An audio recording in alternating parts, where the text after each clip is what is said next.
Assalomu alaykum hurmatli kuzatuvchilar. Abdulla Asqar madrasasi ichida Qishki masjidi. masjid haqida keldik. Shu haqida gapirib o'tamiz. Mehmonlar 1651-1652 yillarda ishlar tomonidan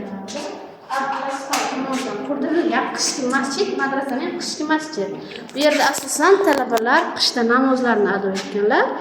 Sizlar qarab turgan joy, ya'ni mehrob Ka'baga qaratilgan tomon.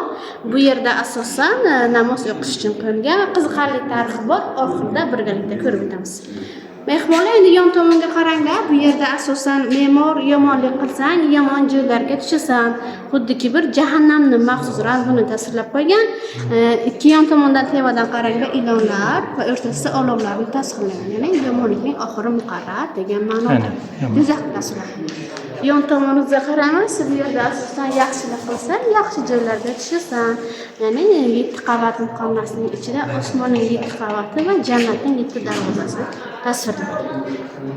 Orqa tomonimizga qaraymiz.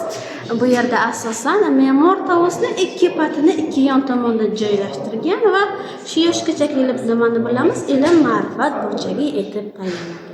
Mehmonlar tevasidagi ikkita oyat afsuski bizning davrimizgacha yetib kelmagan va o'rtasidagi yozuv esa eng katta me'mor, ya'ni eng katta arxitektor Najaf Quli Qazvini.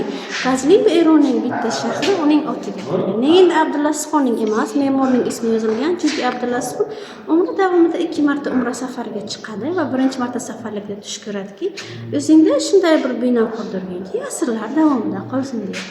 Qaytib Buxoroga keladi va me'morni topadi, yashirin yo'l orqali o'zini siymosini mehrobga joylaydi. Mana Abdulla Asqar madrasasida qadimgi Tiriji asosida 9 sinf O'zbekiston tarixida bor.